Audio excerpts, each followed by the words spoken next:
É a vergonha da rua, é a vergonha dos vizinhos, é a vergonha da cidade. Filho está saindo da escola porque não tem como pagar a escola.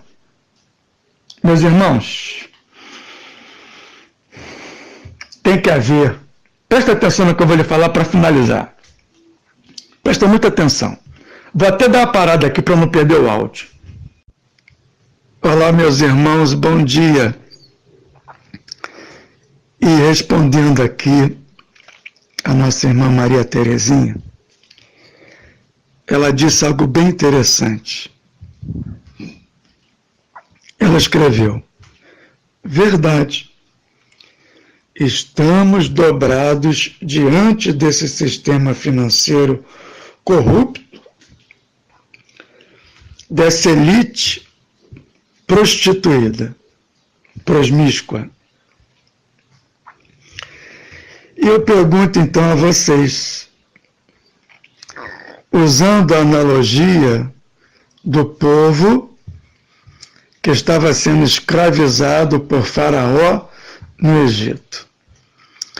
Lembrando que essa analogia é a analogia que mais representa os dias que nós estamos vivendo.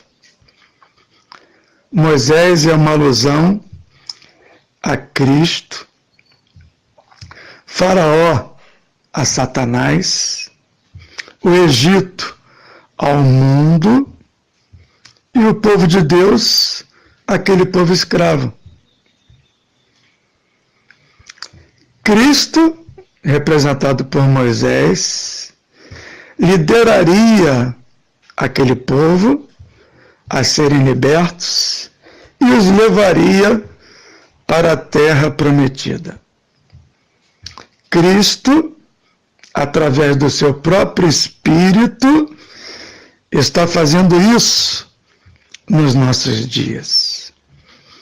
Está tirando a cada um de nós da escravidão de Satanás e nos levando rumo à terra prometida, que não mais é nesse planeta, mas a Jerusalém celestial. E Cristo, para isso, precisava conscientizar aquele povo dos seus pecados. Porque eles estavam sendo escravizados por Faraó, em última instância, devido aos seus próprios pecados. Eles estavam vivendo no Egito, algo que era provisório, há 400 anos atrás, no tempo de José, que abrigou a 70 pessoas da sua família, e ali, na cidade de Gósen, eles encontraram provisão para sobreviver à crise que afetou ao mundo inteiro. Lembram das 7 vacas magras e das 7 vacas gordas? Visão essa que Deus deu a José revelar pelo sonho de Faraó? Pois então. Porém, aquele povo que estava vivendo provisoriamente no Egito, ficou ali em residência. E começaram a viver o estilo de vida do Egito. E o final disso foi ser escravizados por Faraó. Não é isso que acontece nos nossos dias? O povo de Deus não tem vivido o mesmo estilo daqueles que não temem a Deus nesse mundo?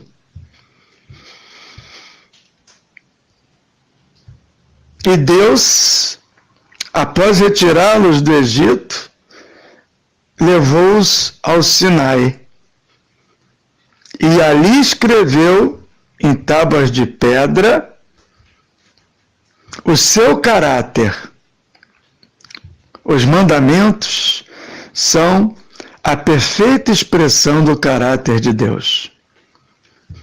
E ali aquele povo pôde ter consciência de onde estava errando e o que precisava fazer para se consertar diante de Deus.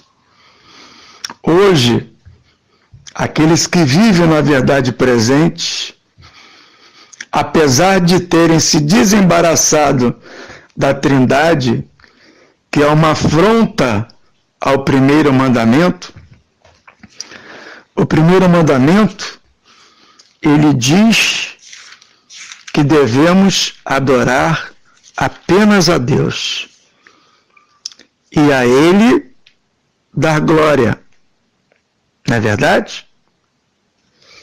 Infelizmente, hoje adoram-se a 3 deuses. O povo de Deus da verdade presente se libertou do engodo que confronta o 4º mandamento, que é o dia do Senhor. Existe uma correlação direta entre adoração e Deus, não é verdade? E por que nós devemos adorar a Deus? É simples. Porque Ele é o Criador de todas as coisas. Apocalipse revela isso de maneira clara. Nós vemos que lá no princípio de tudo, em Gênesis, Deus criou todas as coisas. E justamente porque Ele criou todas as coisas e devemos a Ele a nossa existência, a Ele e ao instrumento utilizado, que foi o seu Filho, nada, absolutamente nada do que já foi criado no universo, nada foi feito sem as mãos do Senhor Jesus. Ele foi o instrumento usado por Deus para criar todas as coisas. Então, a quem devemos adorar? Unicamente aqueles que nos criaram. O Pai, que foi o grande arquiteto, e o Filho, que foi o grande instrumento. É isso que diz Apocalipse. Apocalipse 4, versículo 11. Aqui nós vemos o universo, lá no Apocalipse, nós vemos o universo todo adorando a Deus. E o universo nos revela por que devemos adorar a Deus. Está escrito: Tu és digno, Senhor e Deus nosso, de receber a glória, a honra e o poder. Por quê? O texto explica por quê. Por que só Deus devemos adorar? E a Cristo? Por quê? Porque todas as coisas tu criastes. Sim, por causa da tua vontade vieram a existir e foram criadas. É por isso que não podemos adorar uma criatura, como por exemplo Lúcifer, ou nenhum outro. Não podemos. Por quê? Porque são exatamente iguais a nós, foram seres criados. Não podemos reputar a uma outra criatura o existir. Porque não foi uma outra criatura que nos trouxe a existência. E na criação, revela quem é o Criador.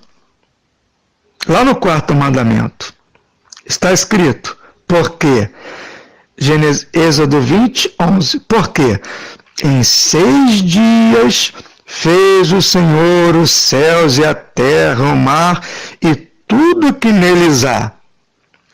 E ao 7º dia descansou.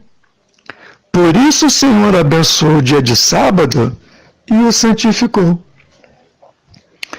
Ou seja, depois que Deus criou todas as coisas, Ele separou um dia. Para quê? Para que eu e você, a cada 7 dias, lembrássemos que nós existimos graças a Ele. Simples, não é verdade? Se o ser humano não tivesse aberto mão do 7º dia, Jamais ele teria adorado a Baal, por exemplo, a Astarote e tantos outros deuses falsos que esse mundo já produziu. Porque ele saberia a cada 7 dias, se ele continuasse se voltando para Deus a cada 7 dias, ele jamais perderia de vista o Deus que o criou. Mas na medida que Satanás conseguiu desvirtuar ao homem de esquecer do 7º dia, ele passou a ficar vulnerável e passou a adorar a outros deuses. É simples isso, não é simples? É tão simples que no versículo 8 Deus diz: lembra-te do dia de sábado para o santificar. Por que lembra? Porque isso foi instituído no Éden. No Éden não tinha judeu, não tinha filisteu, não tinha fariseu. No Éden só tinha Adão e Eva.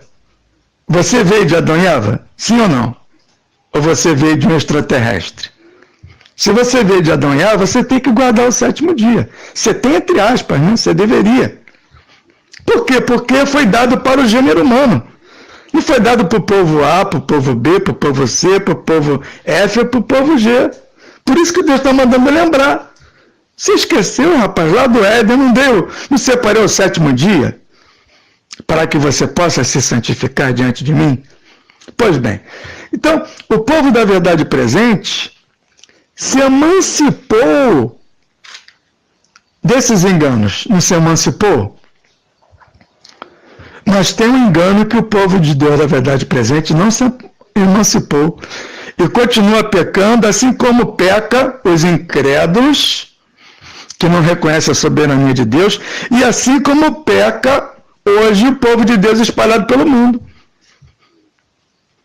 Meus irmãos, o livro de Tiago, ele é claro quanto a isso. É ou não é? O que diz o livro de Tiago?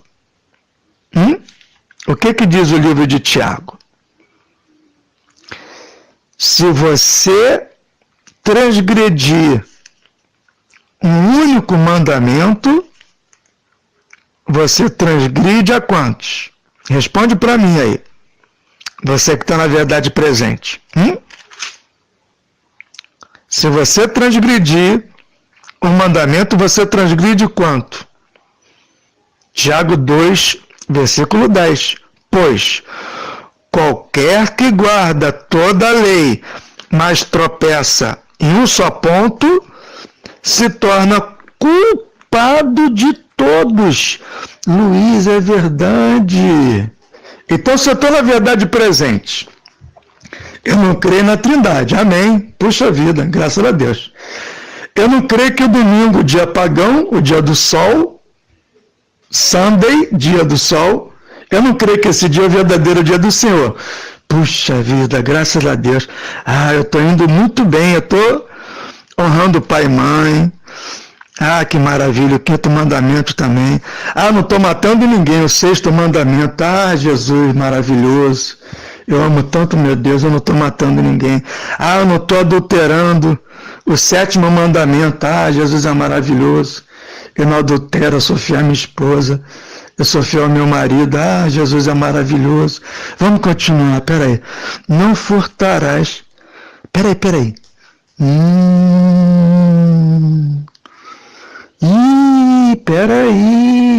Mas onde que eu já li isso na Bíblia, hein? Onde que eu já li isso na Bíblia? Negócio de não furtar. Mas eu não roubo meu irmão, não. Não, peraí, eu não sou ladrão, não. Meus irmãos,